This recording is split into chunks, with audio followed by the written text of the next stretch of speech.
আমার আরেকটা বিয়া করতেই হবো। ওই গ্রামে একজন বুড়া ঘটক ছিল ভাই, ওর মুজালি নামে তারে চিনিত সবাই।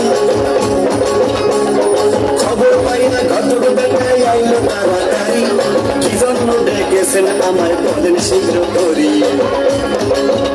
আরে আমি ঘটক বহরে ঘটিয়েছি, আমি দেশ বিদেশে মাইয়া খুঁজি গো, আমি ঘটক বহরে ঘটিয়েছি। তালুকদার সাহেব, আমারে কি জন্য ডাকছেন তাড়াতাড়ি কর। আপনি তো জানেন আমি ঘটক খুব পিস। ঘটক ধমক দেন কেন? ভুললে যান না, আপনার বিয়েটা কিন্তু আমি করা দিছি। কোনো ভালো মেয়ে আছে? কি ধরনের মাইয়া চাই আপনার? লম্বা না বাইতে, মোটা না হুকনা, তেরা না বেকা, সব ধরনের মাইয়া আছে। এইবার বলেন কোনটা আপনার পছন্দ? ফুলবরের মতো একটা মেয়ে চাই। আচ্ছা ঠিক আছে, আমার ঘরে একটা মাইয়া আছে। যান যান নিয়ে আহেন। এই কই গো, এই শুনছো? মা ঝমেলার একটু সাদাই নেওয়া হতো।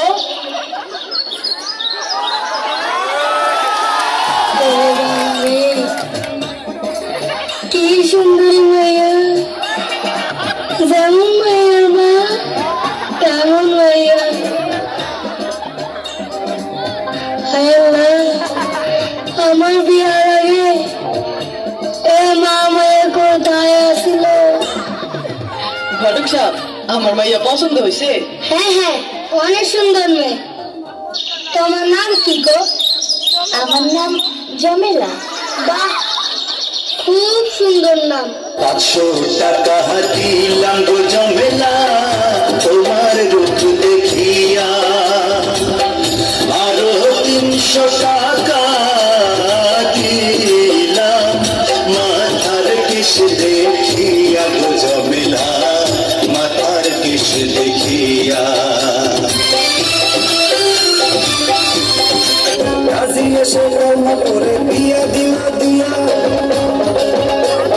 সবর মিয়া বড়ই খুশি বউয়ের দেখিয়া, হাসিতে খুশিতে সবার কেটে গেল বেলা, এসে গেল জমিলার বিদায়ের বেলা।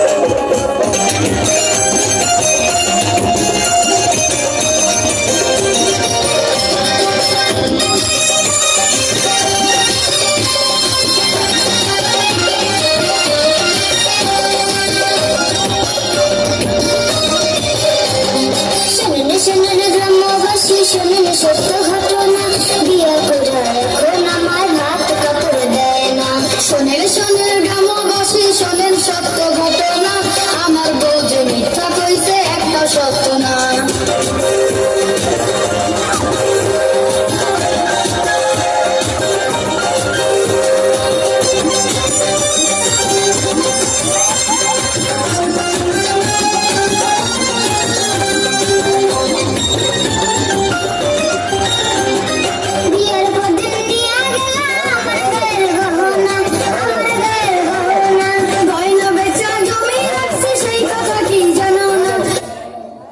হায় হায় রে, চেয়ারম্যান সাহেবের অবস্থা দেখা আমাদের আজকের এই অনুষ্ঠানের সম্মানিত সভাপতি